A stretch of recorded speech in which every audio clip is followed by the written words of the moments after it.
And welcome to tonight's truly educational but entertaining episode of Life Support. The only lifestyle show to tell you exactly how to live your life. By giving you all the experts with all the advice you need to know. This week I'll be giving you chubby girls some advice on how to beat those body image blues. I'll be showing all you stargazing dreamers who want to work in showbiz how to fast track it into a gig that doesn't need a scrap of effort or talent. And I'll be leading the whole life support team as we roll up the sleeves for one of our most ambitious projects ever. It's a totally top backyard transformation. Girls, I'm going to introduce you to a fabulous girly game that can satisfy your man's every whim and is guaranteed to get him going every time. Well, it certainly sounds like we're packed full tonight. Oh yeah, it's chockers. So are we delaying the get-go for any good reason? No, so let's get started.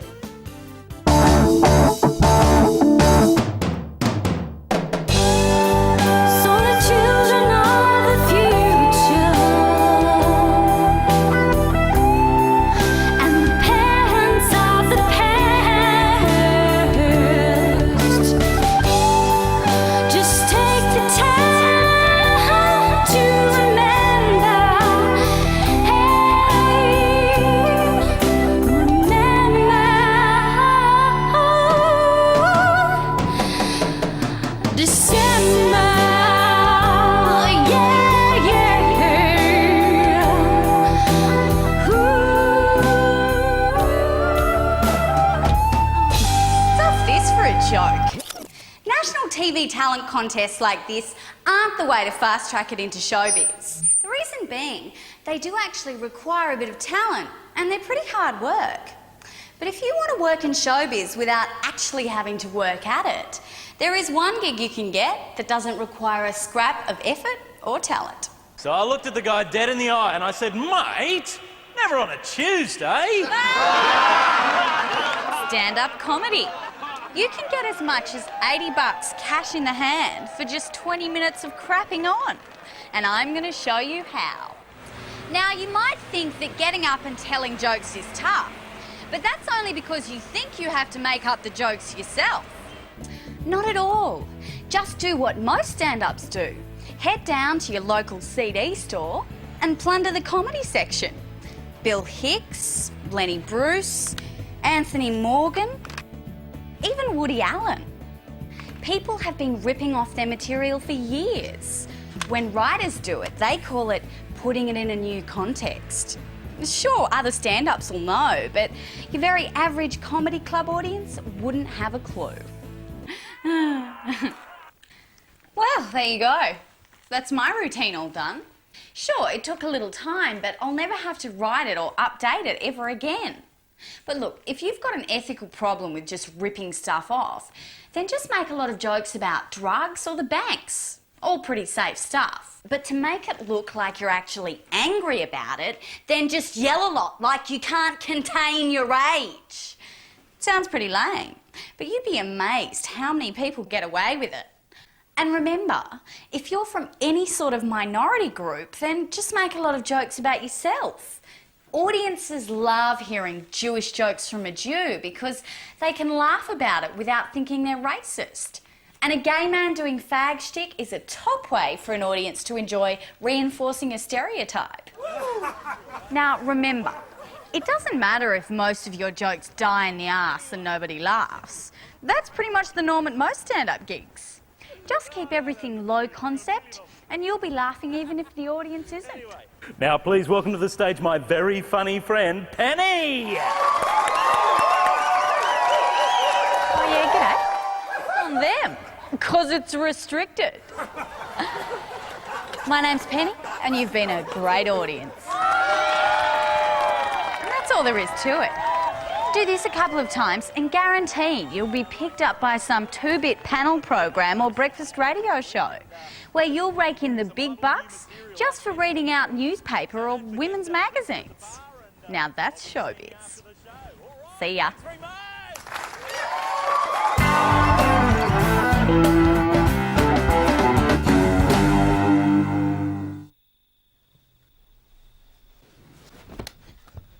Oh, g'day.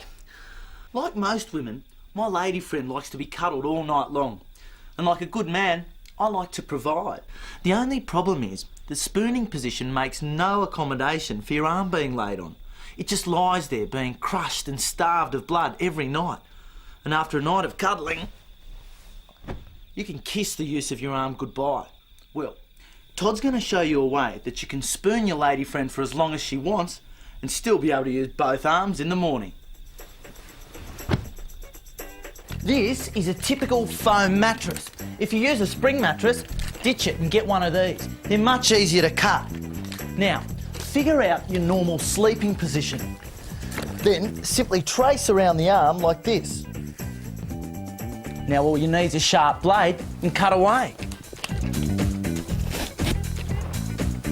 Perfect. Now let's test it out.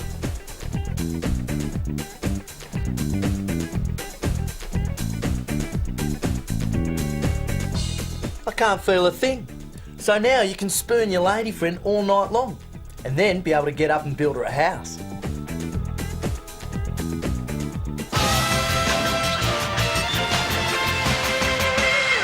Well, that was interesting advice, wasn't it, Dr. Rudy? So tell me, what have we got coming up next? My word, Sigourney, you certainly are moving on quite quickly. Are we pressed for time at the minute? No, I just don't think we should be taking up valuable problem-solving time with idle pleasantries. Well, this certainly is a change, my dear. Sigourney. Yes, and a change for the better, I think. I was just eager to know... Yes? Well, I was wondering if since last week... Oh, that! A brief error of judgment on my part. I apologise. Well, I was sort of thinking... I'm sorry for putting you in such a compromising position. It was obviously very embarrassing for you. I never said that. I was simply My saying... good doctor, you don't need to say anything. Not even if I wanted to. No. And I think it's better for all concerned if it stays that way. So tell me, what have we got coming up next? Well, I really don't know. Why don't we take a look and see?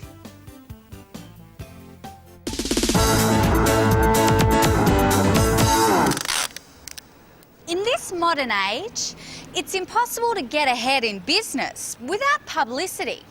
In my case, thanks to those bastard Babysitters Club books, my babysitting business is constantly inundated with competition, and these ordinary posters just don't cut it. I need to come up with some kind of publicity that'll set myself apart. Fortunately, the grand old lady of shock pop, Madonna, has given me an idea.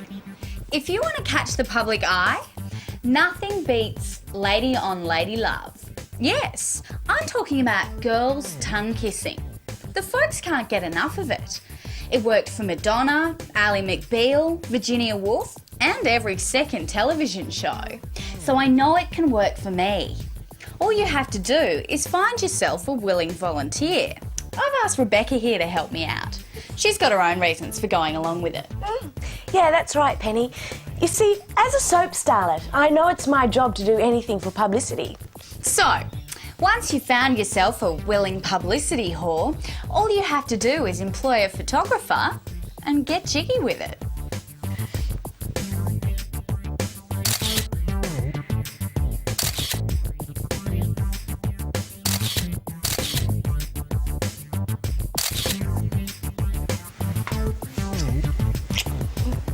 Wow, where did you learn to do that? On my last series, the one about the beach. Oh, okay. So, anyway, once you've got your photo, You have the basis for your publicity campaign.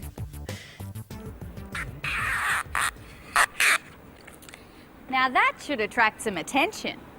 So, if you need publicity for your business and you're prepared to be as morally bankrupt as Madonna, why not use lesbian love? It's guaranteed to turn heads. See ya.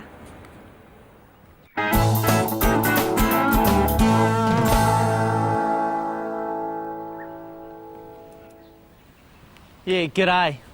It's an all too familiar and tragic scene in Australian backyards.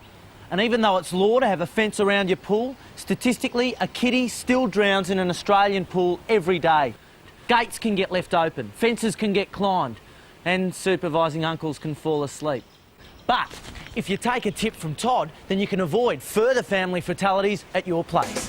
If you've got a grass area like this one, either around your pool or even around your pool fence, what you can do to deter the little ones getting in is to create a protective grassy moat. And the way to do that is with bindi eyes, or as Jamie Drury would say, Saliva pterosperma, the common Australian bindi eye. We're all familiar with the distinctive pinch from a cluster of these guys when walking barefoot over a public park or oval. That's nasty. Now, once these little buggers get into an area, they take over in no time and they're virtually maintenance free. So pick some up from your local oval and simply transplant them to your lawn. Now, let's see if it works.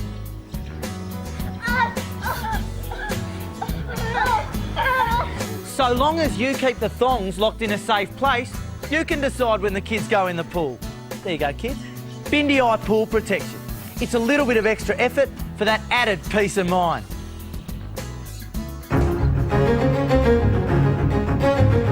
How's it, ladies?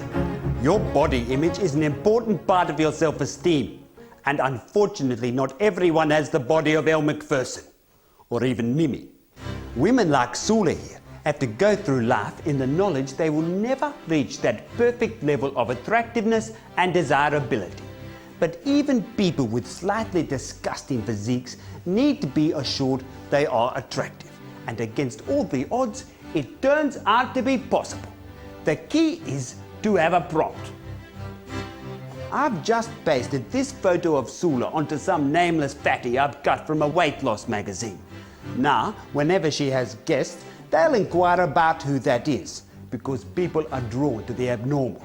Obviously, they won't say, "Who is this grotesquely fat woman?" They'll say something like, "Is this your sister?" And that's when Sula explains this was actually her before she lost all her weight. Immediately, they'll start congratulating her on her marvellous achievement and telling her how fantastic she looks now. And there you have it. Good body image for the person who doesn't have a good body. So don't go without flattery and compliments just because you don't deserve them. Bye now.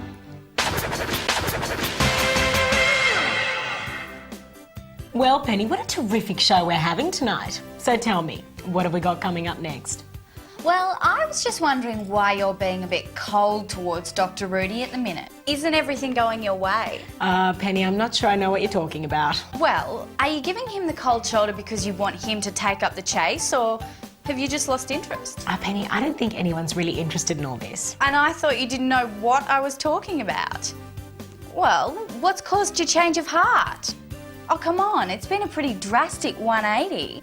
I guess it just wasn't our time. Gee, Sigourney, that's too bad. Still, maybe it's for the best. And I gotta say, I kind of dig the sacrifice you've made. Sacrifice? How so? Well, you've spent your life dedicated to showing modern women how to get their man, and in the process, your own man is slipping through your fingers. Oh, Penny, I don't think I'd put it quite that way. Well, anyway, I admire dedicated people. It shows you've got real passion. Passion. Yes. Yeah, you believe passionately in something when so many people don't believe in anything. Even though I don't agree with your philosophy, I dig the way you're dedicated to it. Oh, thank you, Penny. Thank you very much. No biggie. So, what's coming up next? I don't know, but why don't we take a look? Oh, g'day, and welcome to a very special Todd's Tips. I want you to meet a very special and very brave friend of mine. This is Heather. Recently, Heather lost her leg to an infection and it's left her in this wheelchair. Now, before this tragedy, there was nothing she enjoyed more than spending time pottering around in her garden. But now, because of this cumbersome contraption, her garden is going to need some minor alterations so that Heather can still enjoy it. And that's what life support is all about. Let's get to work. Hi, Heather. My name's Sigourney. Hi. Oh, I love your skirt. Thanks. It's lovely.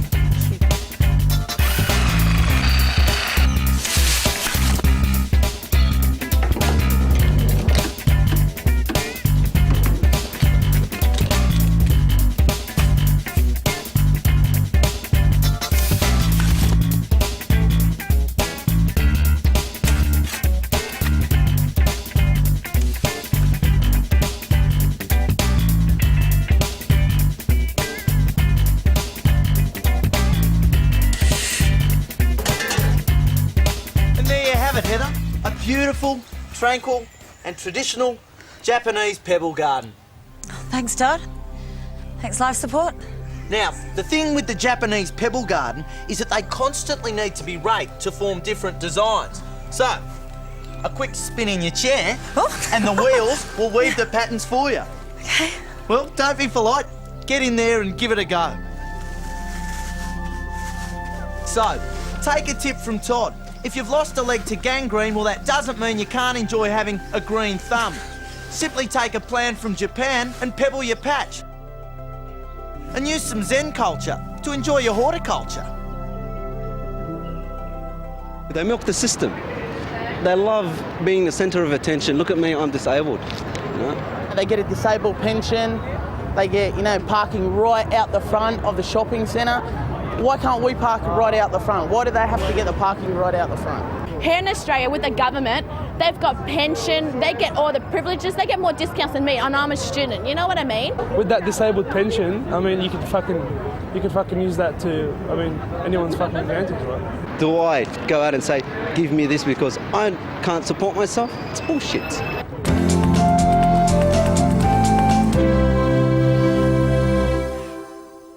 Since the beginning of time, modern women have sought out ways to increase their man's sexual fulfillment. But sometimes, just being you is not enough. So in order to keep ourselves fresh and fascinating, sometimes we have to become a fetish character. This is a fetish fashion favourite.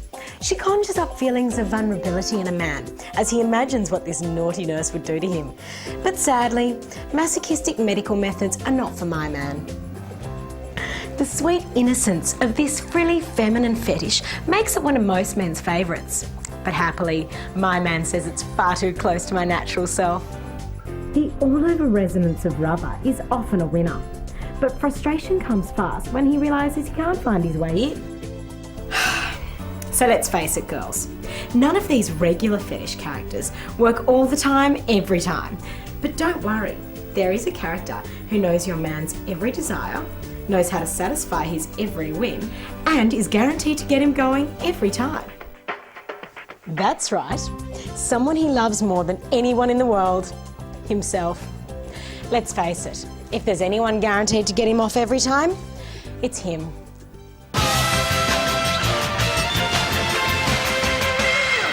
Well, Penny, can I ask you a question? Are we talking more about our personal lives this year? Oh, I don't know. Well, if we are, I hadn't noticed. Yeah, we seem to be sharing a lot more with our audience. Oh, well, they're interested in what goes on. If they want to know, I say let them know. Yeah, right. So it's a bit of a shame that the Sigourney and Dr. Rudy thing didn't work out. Oh, don't be too crushed. I don't think we've seen the end of that. But an office romance is a pretty hard thing to pull off. Yeah, so what? You don't believe in that sort of thing, mixing business with pleasure? Oh, no, I didn't say that. But it's plagued with problems. You start something with a guy and it's tops for a bit, and then inevitably it hits the downward slide and you have to go to all the trouble of having him fired so you don't have to see him again. Oh, it's a lot of work. You're speaking from experience there, are you? I've done my fair share of business hours bonking. So you wouldn't do that sort of thing again? If the situation presented itself? Well, it depends. But I never rule anything out. Yeah, I hear. Loud and clear. Todd, What? I think we should move on now. What, did you think I was... Because I wasn't... Yeah, whatever. Let's just take a look at the next segment. Yeah, well, that's what I want to do.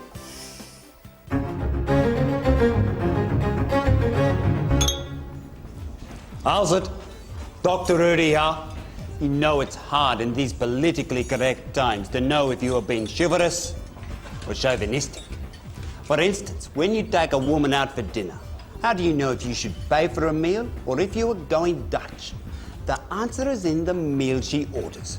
For example, if she skips the entree, then orders a salad for her main, then claims she's on a diet when the dessert menu arrives, well then you should pick up the bill. It would be rude not to. On the other hand, if she orders an entree, followed by something rich and heavy for her main, then a dessert after that, well then you should let her pay for herself because it's quite clear she has no intention of having sex with you at the end of the night. That's right, she won't want to get naked and physical with you on an extremely full stomach, so Dutch it is. The best thing about this is that the meal you pay for is always the cheaper meal. Just remember to keep on your toes. Some women will order everything on the menu, then just pick at it, leaving most of the meal on a plate. This means there probably will be sex at the end of the night, but it's expensive, so it's just best not to get involved with a woman like this. So men, there you have it. When should you pay? Let her decide. Bye now.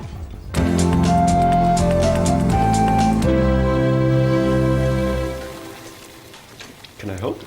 Yes, you can help by sitting over there. Oh dear, now he's going to sulk. Men are so big and meaty, it's easy to forget they have such fragile little egos. Which is why, as a modern woman, it's important to cherish your man's self-worth. You need to make him feel needed. So I'm going to show you a nifty little trick you can use at home that will make your man always feel indispensable. When you do your grocery shopping for the week, set aside all the jars. Then, take a chain grip and tighten all the lids.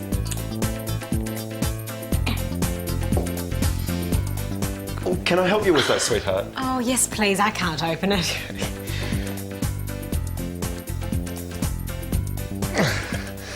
There you go. Where would you be without me, hey? I'd be lost. And that's all there is to it. So if you want your boyfriend to feel like the big man, you only have to give him something little to do. So get yourself a tightening tool, tighten every jar in the house, and watch his self-confidence flourish.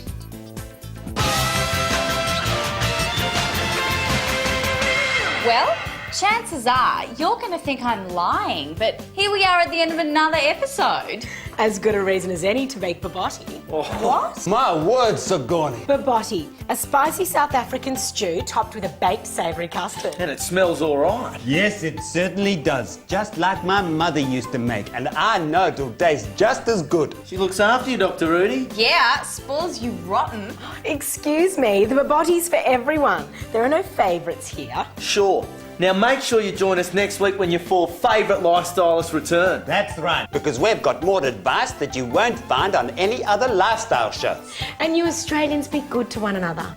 And in the meantime, remember out there that all is not as it seems. Now, to take us out tonight, we've got something very special. That's right, it's a reprise performance from our very own Penny with a new hit single, Remember December.